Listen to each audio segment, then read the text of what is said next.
Hello, friends of Herbie. Welcome to this new broadcast of the Campfire Talks with Herbie. I am Steve Tendon, the Managing Director of TameFlow Consulting Limited, where I promote the usage of my TameFlow approach. We accelerate business performance in knowledge work with digital businesses without compromising sustainability, quality, or humanity, and using patterns, mental models, and emerging technologies. I will be your host, and this evening, as always, we have a guest at the Campfire Talks. Actually, we have two guests, and let me introduce you to Patrick and Arlette. Welcome, Patrick. Welcome, Arlette. Hi, Steve. Hello, good evening. It's a great pleasure to have you here. We know each other for quite a while, and Patrick and Arlette are two people in this industry which I respect the most because they not only have sound ideas on what works and what doesn't, but just they are wonderful people to be around with. So, Patrick and Arlette, let's learn something about you. Who are you? So let me first say that the respect is mutual, Steve. Thank you. Yeah. So together we form Okaloa. So what we do is we provide simulations at some level, at a basic level. What we provide is simulations that help people to teach and coach new ways of working, agile, lean ways of working. So at that level, we're providing a tool, you might say. But at a deeper level, I think what we try to do is provide some right brain thinking, a right brain approach to teaching and coaching agile in a world that is quite dominated by left brain thinking. So we try to be different. So you just mentioned Okaloa, and that's your company. And I put up here this banner. Now, anyone who's interested in what you're going to say will find you there at www.okaloa.com. Does Okaloa mean anything? It sounds a bit strange. No, we just wanted to make it difficult for people to pronounce it. Okay. No, the story is quite simple. We were looking for a name, a domain name that was available. And so we found something that it's actually derived from an African name. And it sounded cheerful for us. And so the connection with something that's cheerful, sometimes people think it's like Hawaiian or something. And that's what I thought. Yeah, no, it's derived from an African name, and it just sounded cheerful. Yeah. And of course, it starts with OK, so it must be OK. Well, and especially the aloha. Aloha, yes. So in this industry, how did you get involved with agile coaching, organizational development, performance? And you are making a living in this sector, right? Mm-hmm. Yeah. So we have a common roots way back, all the way back. So I was working at the university in Brussels and doing a PhD in object-oriented programming languages. With that, I was very much exposed to the early ideas of Agile at conferences like the OOPS-like conference, where people like Ken Beck, Ken Schwaber, Jim Coplin. So many of those early day Agilists were doing workshops at those conferences. And so I was exposed to that. Also to the design pattern thinking. I was there when Christopher Alexander gave a talk about architectural patterns. And so I was very much exposed to that.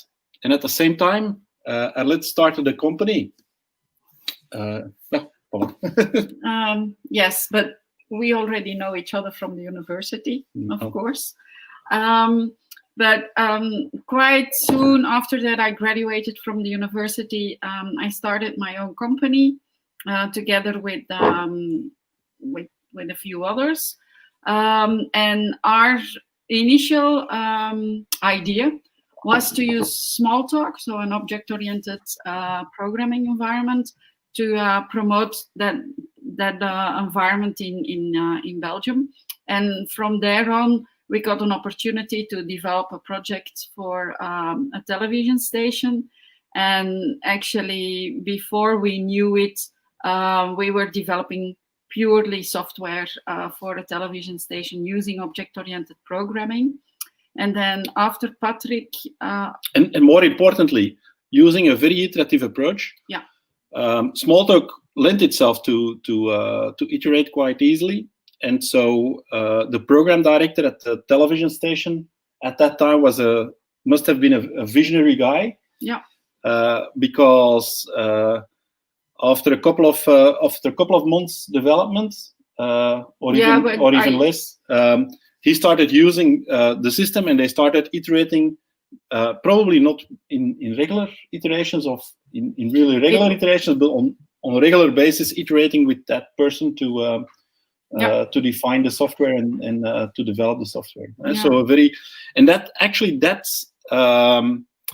that development was documented at that time. Adele Goldberg, which maybe not everybody might know, but maybe her co-author, Kenneth Rubin.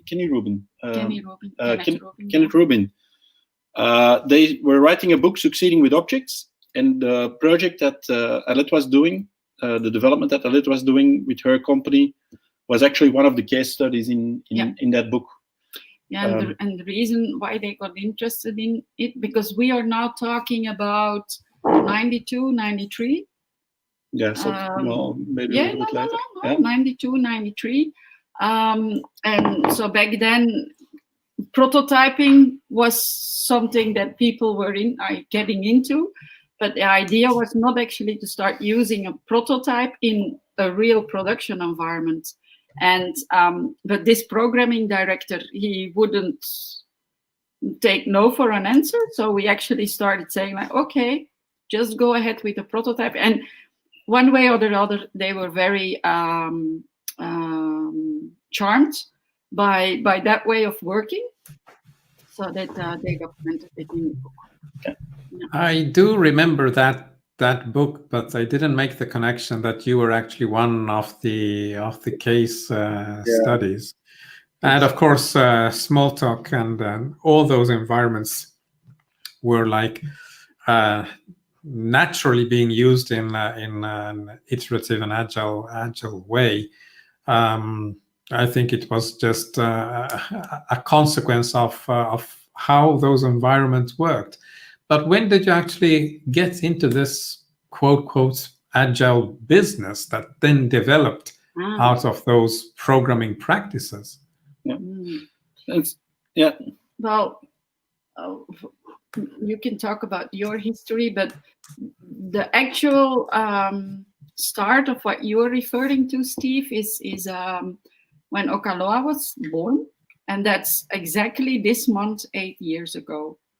So that we started developing really a business around. So we have to celebrate. It's almost well, it's not an anniversary, but it's it's 8 month. years. Not a spectacular number, but anyway, it's always surprising that it goes so quickly. But that is when we started our activities with Okaloa, focusing on first it was more Kanban related, but then I think 2017 when we started with the development of the online the simulations, after a while we realized that it's not only something that was interesting for the Kanban community, but actually for lean agile community in a broader sense. So okay, and when in all of this Well, historical recollection. I mean, I know the answer, but the audience doesn't. When did you discover TameFlow? Well, tell me the answer because Patricia and I we're having a discussion about this. I Well- know you said 2015, but I think it was before that. I think it was, even before, because I don't remember the exact point, but I know that we started exchanging emails on the first self-published book of Tame Your Workflow, the one that I published on LeanPub before it became, repackaged and extended into this one, the Hyperproductive Knowledge Work Performance book. So it must have been 2013 or 14, and I think it was. Were you at the Dare Fest of 2014 or 13? Because Yes. then Yes. Yeah. that's probably when it happened. I think that it was a Campfire Benelux. Lean Campfire Benelux conference. The year before. Yes, that's that one as well. Yes, correct. 2012, maybe. We started talking there, and what my recollection was how I was not really aware about the connection between upstream Campfire and theory of constraints, and then you were like saying to me, "Yeah, you need to. Those two are very much connected," and then and. It's at that conference that it dawned on me that there's a connection between what I was doing with the upstream Campfire and then theory of constraints and the stuff that you were doing, and so that dawned on me at that conference, I think. Well, amazing stories. And now, are you using TameFlow somehow, or is it still inspiring you today? But the striking thing is the always the parallels. We seem to be walking a parallel path or something, and that's for me that's striking. I didn't recollect that much the way you were. So my recollection of your first book was more the theory of constraints part, but then. Recently, I rediscovered that patterns thinking was also an inspiration for you, and I rediscovered that quite recently because I've got this. Patterns was part of what I was doing early on when I was doing my PhD and in my postdoc. So that was was something that was very much. On my mind when I was doing that. I was actually in the PhD defense of Jim Coplien. I was very humbled by that because wow.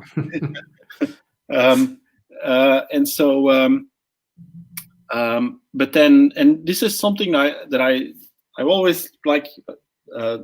This was always something that I tried to fold into my work. My first blog posts were written as patterns.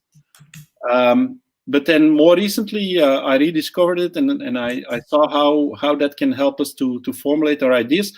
But I was not aware that just recently I started becoming aware back again that this is something that again is a parallel between what you are doing and what we are doing. Well, TameFlow is born out of patterns, and it discovered, let's say, the Kanban and TOC elements and other elements as well. Much later, but you mentioned Jim Coplien.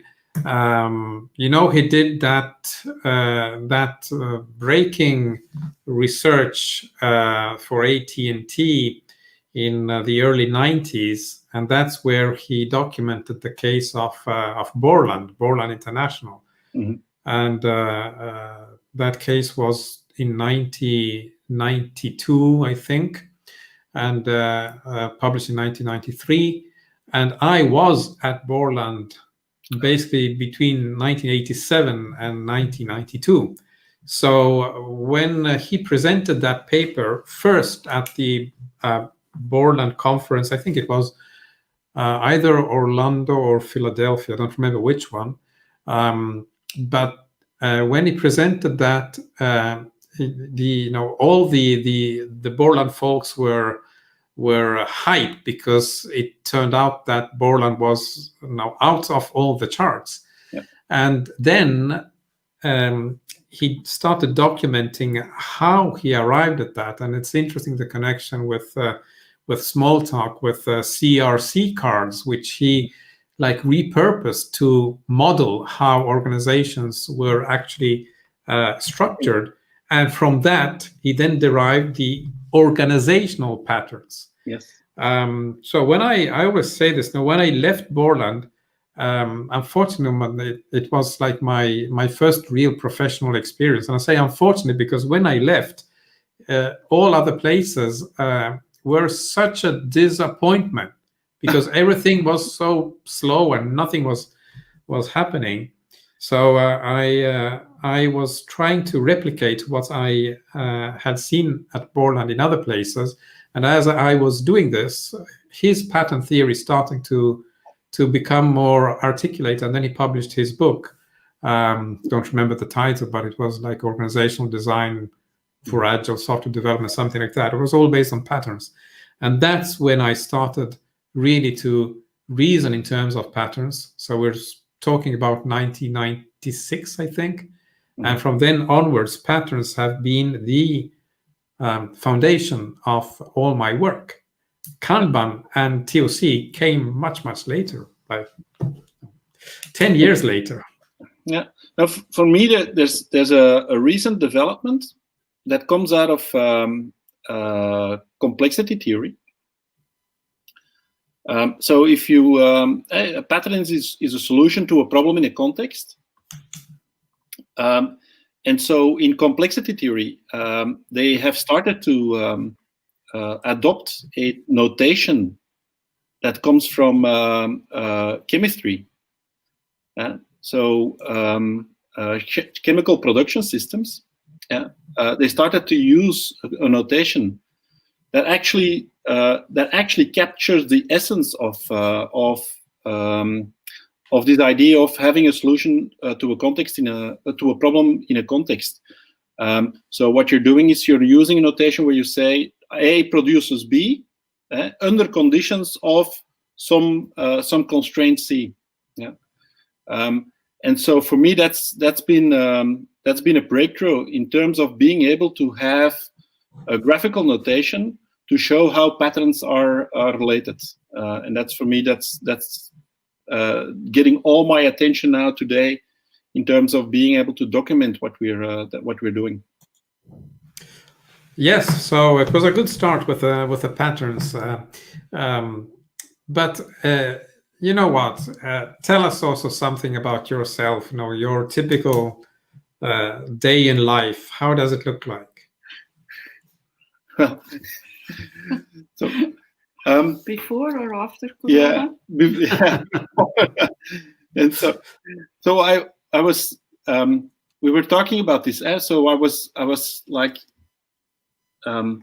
We started to develop this discipline or this habit or this ritual the last month or so. Yeah, we started to develop this habit of every morning have a 1 hour walk to 7 keep o'clock, to at least to keep some activity, because obviously if you've got two persons like this working from home.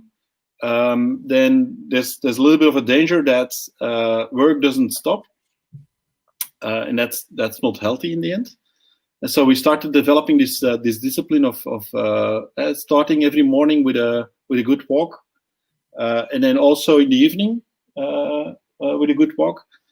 Now the last 2 weeks, I guess we've been slacking off, and it's only been work, I think. Nothing much more. Yeah, that's the danger of being involved in actual development as well. Huh? Yeah.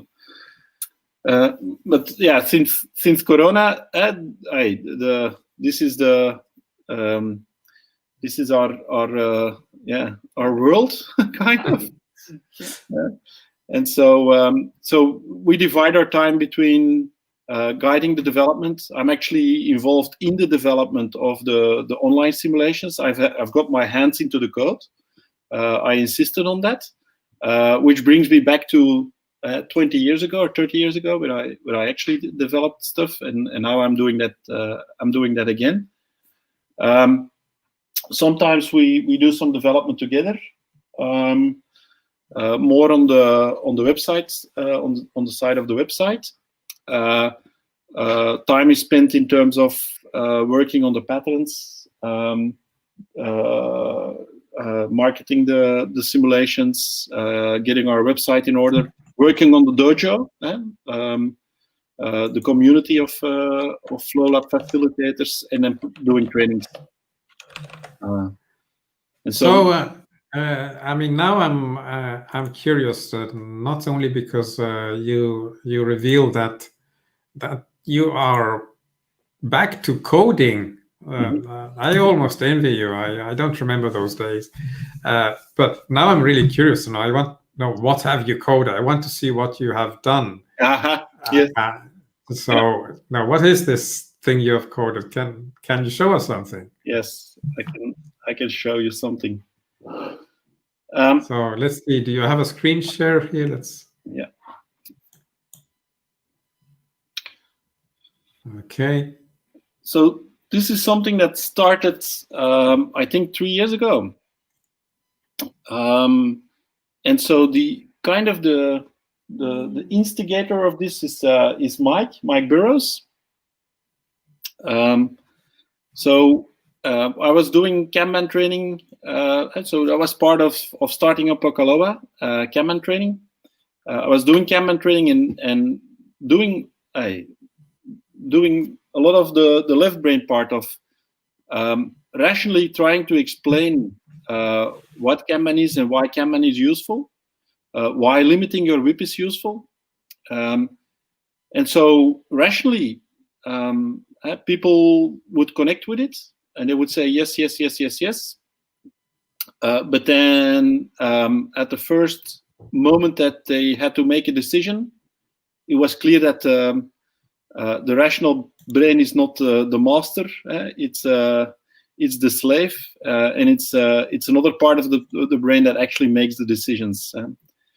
And so Mike Burrows at that time had developed FeatureBan, and for me that was an eye-opener. It showed me the way that actually you could use simulation to provide an experience. So the underlying thinking is that your intuition is informed by your experience, and it's your intuition in the end that informs your reasoning.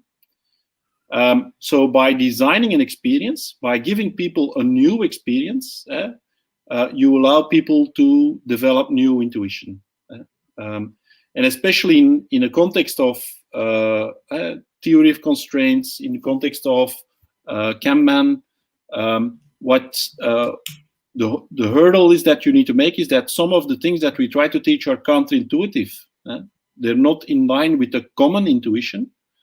So you need to build some new intuition. And that's why we're using simulation. You have a shared experience, so it's a group of people together. It's not just an individual experience, but a shared experience, a group of people interacting with each other, and through that interaction, developing with each other a new way of thinking. Now it's amazing with how with the simple means, with very simple means, how far you can go. So what I'm going to show is the basic, what we call the TameFlow, not TameFlow, but TameFlow simulation. And so it's deceptively simple, but the outcomes are, in terms of learning, are quite powerful. Now, if you use simulation, like if you do use a flight simulator, for example, what you're doing is you're creating a safe environment in which people can practice in a safe way. What you're not going to simulate is the safe flight at high altitude on autopilot. What you're going to simulate is the bad weather. You're flying through bad weather, because typically you cannot fly through bad weather as part of your training with a flight with an airplane full of people. So you want to practice the bad weather scenario. So that's what we're doing in the TameFlow simulation. We'll start with a very bad weather scenario. Okay. Now, what is that bad weather scenario? Well, this is like the agile between quotes, the agile team. They have a board, the thing that you see here before you. They have board and they have stickies, and that board shows the different steps that their work goes through, and the stickies represent work. So step 1 could be something like development, and step 2 could be something like testing. And then one of those stickies could be a story or a fix, an issue. Yeah. And so the work goes through those steps, and then it's complete. Yeah. So they have a visual representation of the work, and they do a stand-up. Now it's a bad weather scenario. It's not a very agile team, in the sense that during the stand-up, work gets handed off or assigned to team members. Yeah. So work is assigned to team members, and team members take ownership of the work. So what we're actually simulating is almost physical material of a board, of stickies on that board, of pens. With the pens where you can take ownership of a work item. So we're almost simulating physical material. Yeah. So one question is on the basis of what is work assigned to these team members? On what basis would work be assigned to those team members in this bad weather scenario? So you're asking me? Yeah. You thought you could be silent. Yes. Well, no, typically it will be it will be the project manager that will point with his hands that you do this. Yeah, exactly. And he or she would assign work on the basis of availability, right? On the basis of competency, assign the work to the person that is most capable to do the work. Yeah. On the basis of priorities and maybe some dependencies. Yeah. But essentially to make sure that everybody has sufficient work to finish the day, right? Yeah. Now, again, as a reminder, this is like not recommended. It's a bad weather scenario. It's not the way you should be doing it. But it's the normal weather. It's always like that. It's well, it depends on okay. And so work is assigned. Next step is to actually perform the work. Now we perform work in this case by throwing dices. Yeah. Now the dices represent variability. We can come back to that. So we throw the dices and then we tick off work based on our dice score, right? Now you already see a difference between the red team member and the purple team member. The purple team member throwing your dice once is 1 day of work.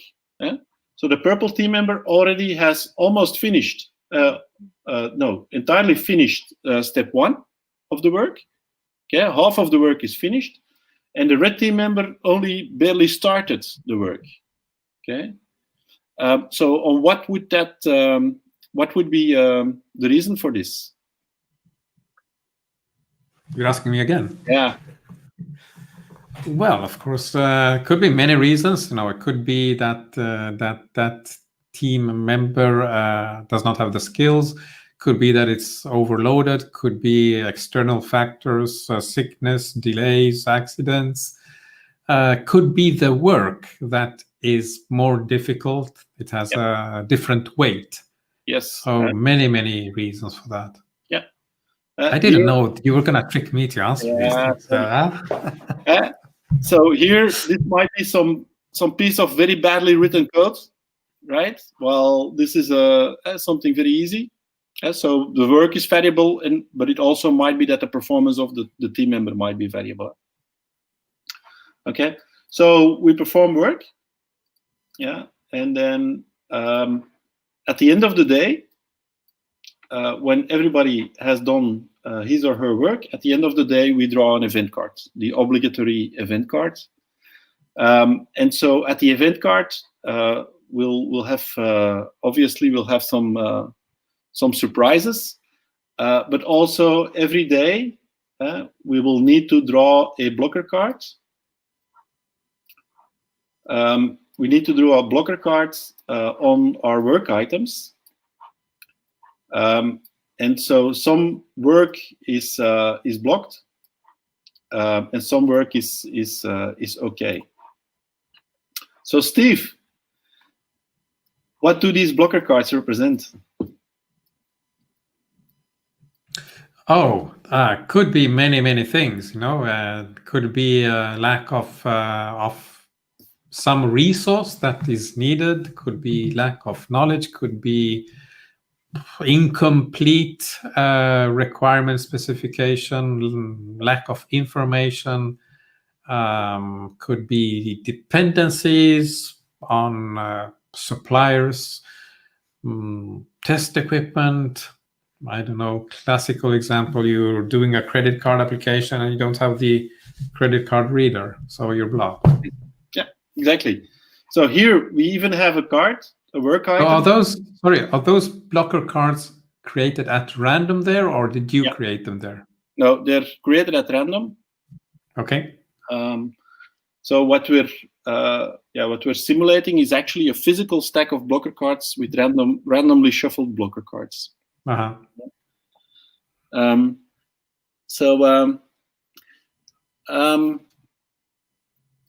Is this realistic that a work gets blocked?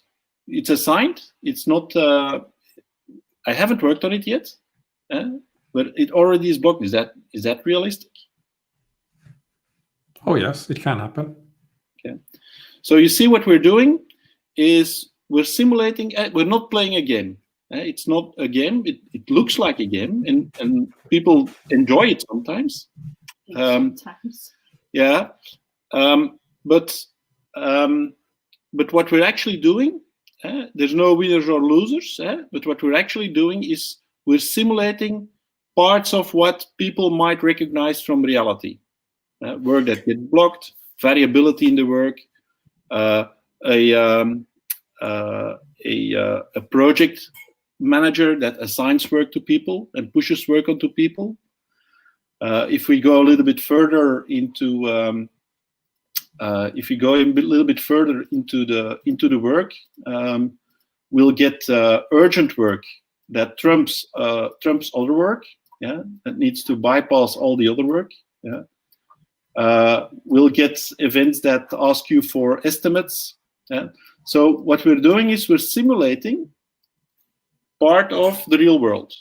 Okay, and this allows the team members to explore what the consequences are of the way they are working. It's like I tend to compare it in terms of the difference between the players. If you have kids of like 10 years old and they're playing a soccer game, then you hear the parents in the stands shouting, "Pass the ball, pass the ball," and then they're like throwing their hands in the air and they say, "Why don't they pass the ball?" Okay. Now there's a difference with being on the pitch, and being engaged in the game. It's very hard to make observations. Okay, if you're in the stands, you can better make observations. That's what we're doing, because there's a little bit of engagement. People are engaged with the simulation up to the point that maybe sometimes they get a little bit frustrated by the way the work is handled here, but then they recognize it like, oh well, maybe that's the way we handle work, and now we have a representation of that. So basically, you are making people reflect on themselves. You're giving them a mirror of what they are doing, and then they can, in a safe virtual environment, experiment with new things and see how that differs and if it's better. And then maybe they get the courage to try the new things on the real field. And gain that ability to step up, so to say, and observe themselves. Yes. So it's all about this experiential learning. But Patrick, we I love this. Maybe we should do a full hour episode on delving into this. But we also have people commenting, and I should maybe add. Let them in before. So let's just see who's on here. Anna Sikorska, hello from Montreal. Anil Dozi, hello from Indori in India. Mark, our question mark, hello from Denmark. Looking forward to this dialogue. And Mark says again, what is left brain thinking and right brain thinking? Sounds odd. Okay. What's a short reply to that? Yeah. So it turns out that you might. Are you?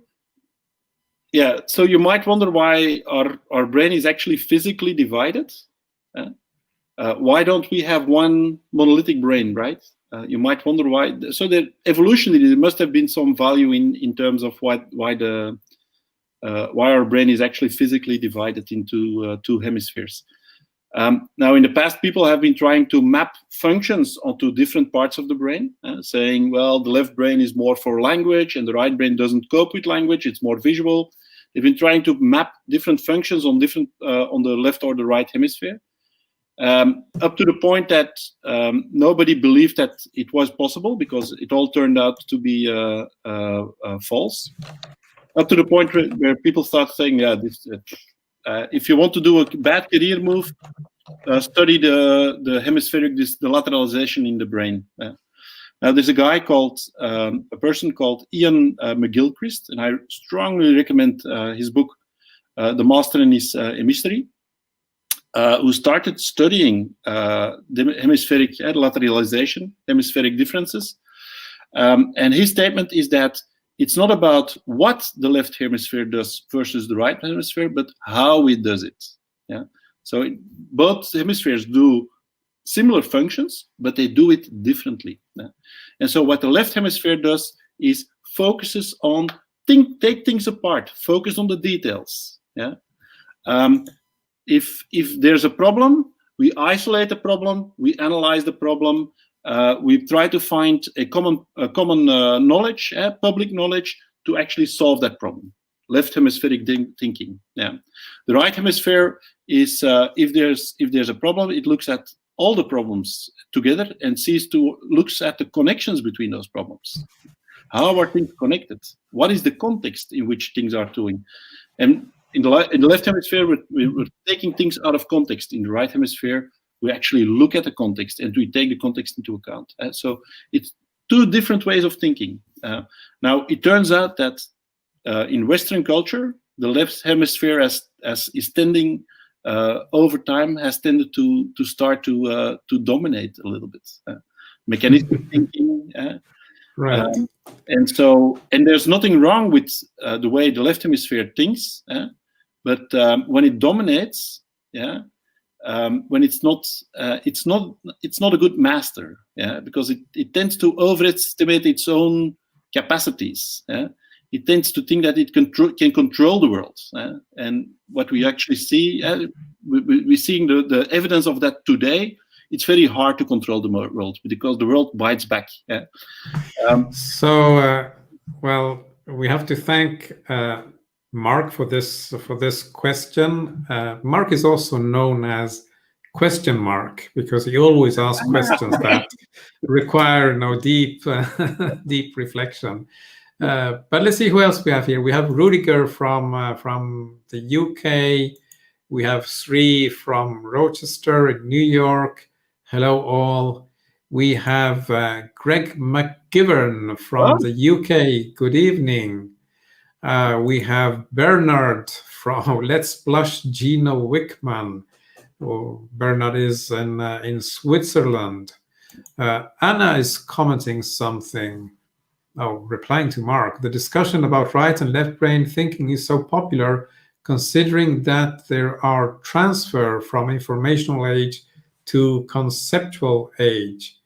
And then she also says, the two sides of your brain look very much alike, but there's a huge difference in how they process information. Maybe we should ask Anna to come to join the show here.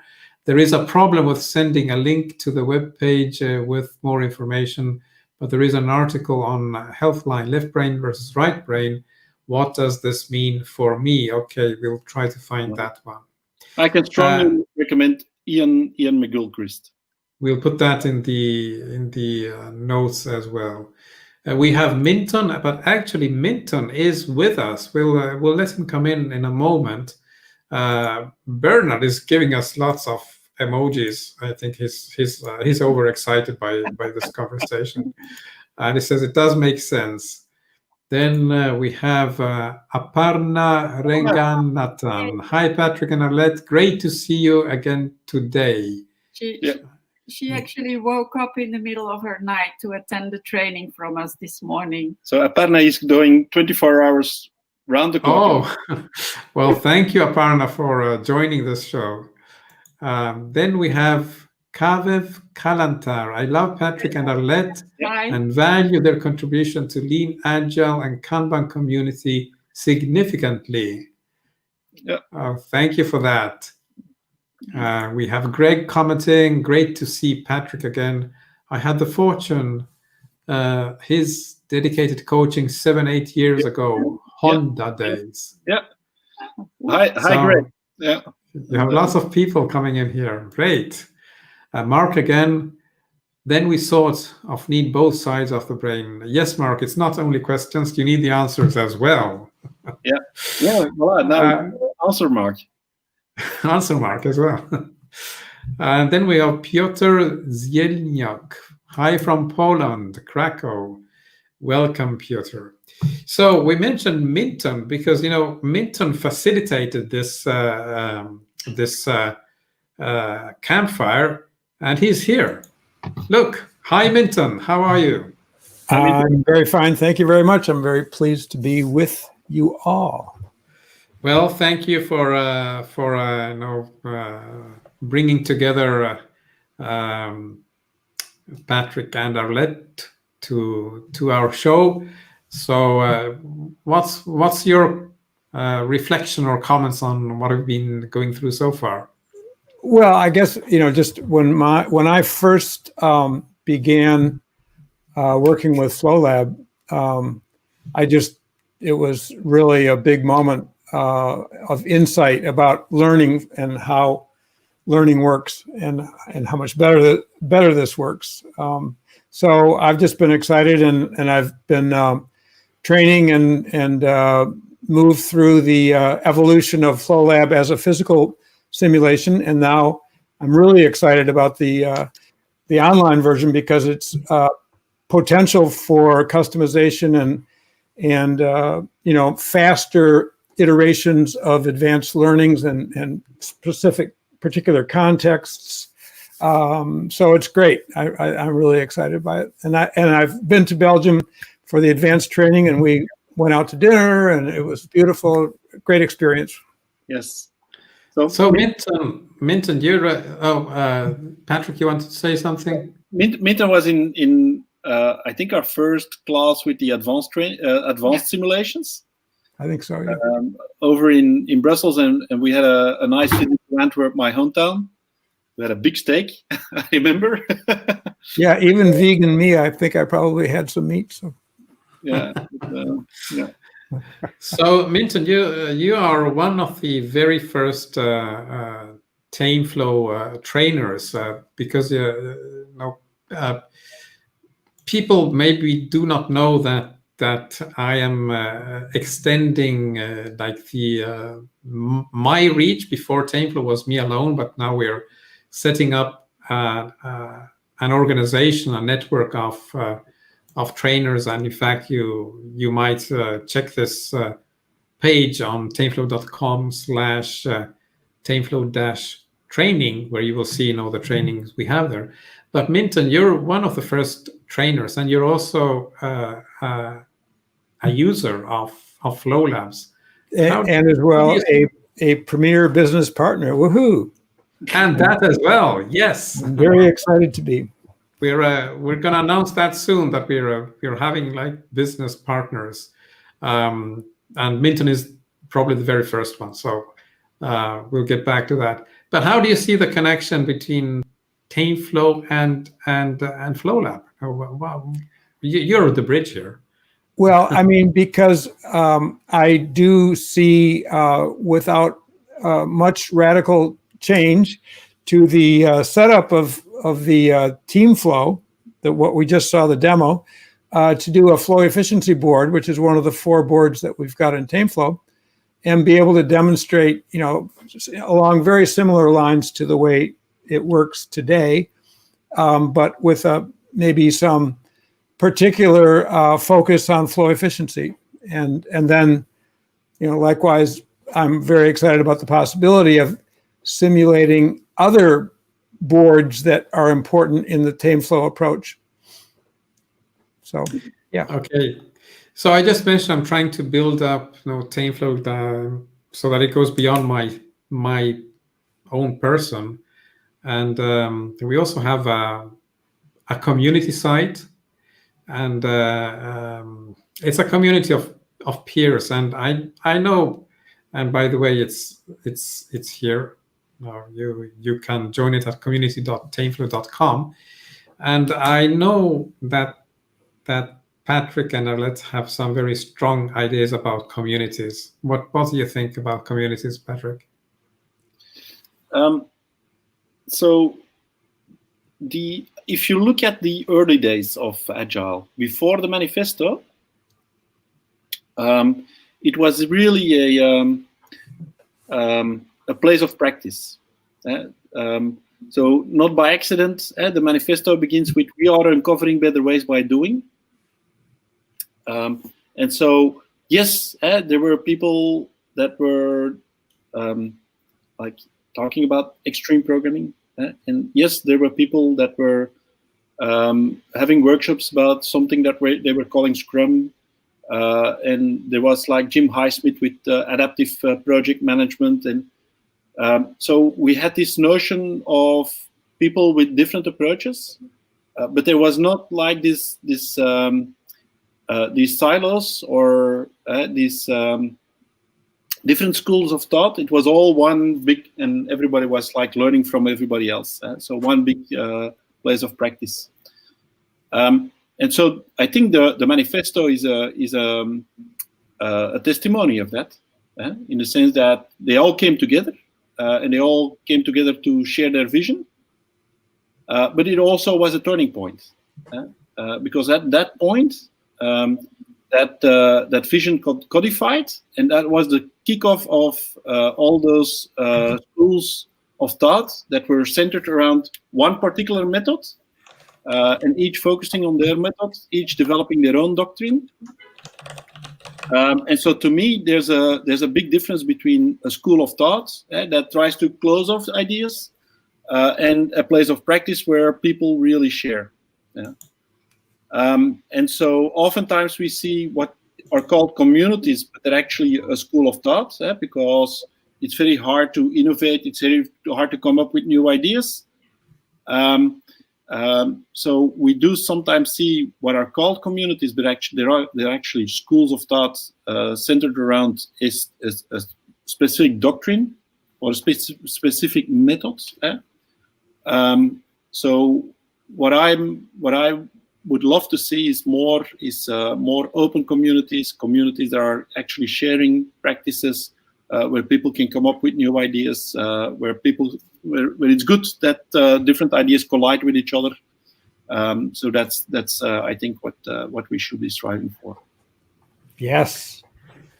Well, no, that resonates a lot with what I am doing with TameFlow, because if you go back to the history of TameFlow, starting from the patterns, my way of working was always to not look at schools of thought as such, but looking at what they were proposing and decomposing that into patterns, then recomposing what I liked into the larger pattern network. And this I think is in a way reflected in the TameFlow community, because I don't know if you noticed, but there are sections in the site to represent Agile and Scrum, Kanban, Lean, personal growth, and various other things which are not TameFlow strictly speaking. So it's an open place where we are going to discuss this, and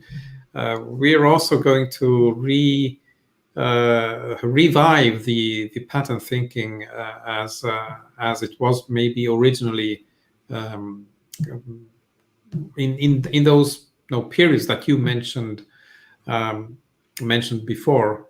I don't know if you've seen the latest craze on the net, the Rome research and personal knowledge management system. I think it's just amazing, and with Minton and Mark, we are testing, if we can use that to do pattern writing, both collaborative and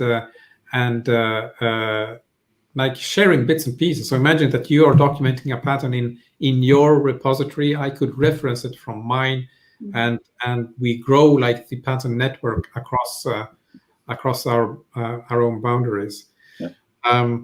So that's where I see the community growing, being inclusive of many schools of thoughts and using patterns as the way to reason around what these schools of thoughts are presenting. So related to that, Steve, can I ask them a question? Yeah. About can you just tell us about the dojo, because it's a community, but it's purposeful in a directed way. Yeah. So given that FlowLab is based on experience, so you cannot teach how to facilitate FlowLab. Yeah. You need to experience it.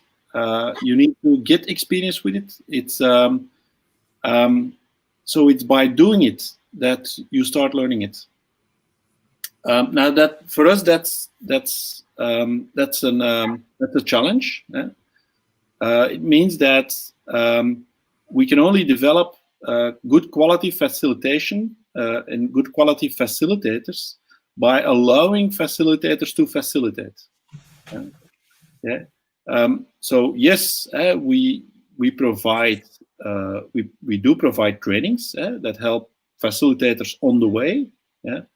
But most of the learning is done by doing it. But at the same time, we want to have good quality facilitation. We want to make sure that there is good quality facilitation. Now, the traditional way of doing this would be that a facilitator comes to me and I say, yes, you are a good facilitator, and I give you my blessing. And so you get the stamp of Okaloa FlowLab facilitator. Now that means that that I am the provider of those blessings, and I become the bottleneck. And maybe after a while that becomes a problem. So we start having me blessing blessers, other blessers that bless others. You get the picture. So the alternative, and that's a dojo. A dojo is where it's actually the community the community that endorses somebody as a facilitator. So it's a community endorsement. So the dojo is really a place of practice. We all practice together. We share experiences, and out of that comes a community endorsement. And so that's the way we want to structure the facilitator community of Flow Lab. Yeah, I think that makes absolutely sense, given that it's so founded on the actual experience. So if you don't go through the experience, you don't get it, you don't grok it, and therefore the dojo concept makes a lot of sense. Like a martial arts dojo, which exactly. You can't learn martial arts from the books. You have to hit the mat. So exactly the same thing. Arlette? Well, yeah, Steve, that's 1.5 years ago, I think. We came to Malta to talk to you about how to implement this in a system. And because we were thinking about using tokenization systems, and because you were in the Digicoin business at that time, I remember very well that connected us back again. Wow, a bridge between the two worlds that I didn't know about. Because you were so into that area at the moment, so yeah, it's very funny. Well, I cannot escape tokens because in the first book, one of the things that I wrote about with Wolfram Müller was the use of tokens to better balance the work on a TameFlow board, and it's still there in the most advanced TameFlow board. We have tokens there, and I know very well that Patrick has had the same idea, and he developed it more upstream with amazing concepts of like work liquidity measurements, and very, very fascinating. So once you start raising in tokens, and then you get involved with blockchain technologies and everything that is around blockchain, it's very easy to make that connection, and yes, that is something that I am sure will develop even more going forward, where the general notion of tokenization of immaterial value that you have in the blockchain space could be extended to tokenization of immaterial work. Yes. And at that point, the works that we are doing on our boards and in our simulations will be much more, how can we say, graspable by the businesses that are facing these problems. So I'm sure we will have a lot of interesting developments on these fronts. Yeah. We are running out of time, but I just want to catch up with the latest comments. Benny from Switzerland is, I mean, I can't interpret all his emojis. I'm sure it's all positive. I think he's in balance. Sorry? I think he's in balance. That's one of the things that I picked up. Absolutely. So, Anna, I cannot agree more with Minton that dinners with Patrick are very memorable events.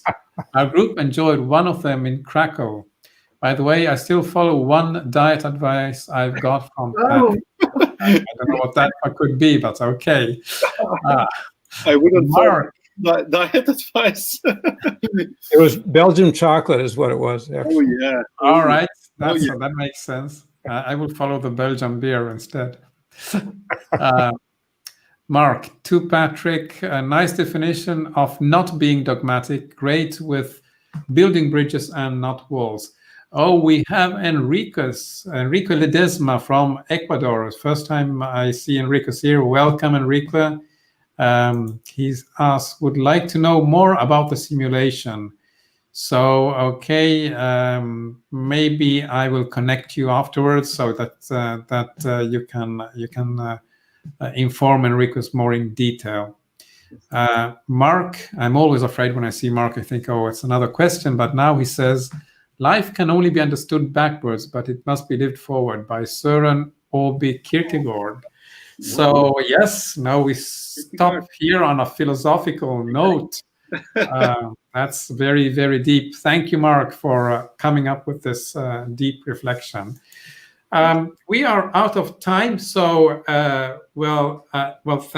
thank you, Minton, for making this happen and for joining in the conversation. So. And Patrick and Arlette, what are your last words for this session? So our last words, now you got me, because I wasn't prepared for that last word. Last words for this session. I repeat that. It's you got shocked, so you didn't hear the laugh for this session, but okay. For the moment, for now. So, the only thing I can say is we can walk our own talk and build the bridges between as Minton just started the process and initiated this process, build the bridges between what we are doing and TameFlow. So set the example, and not no school of thought, but a real place of practice.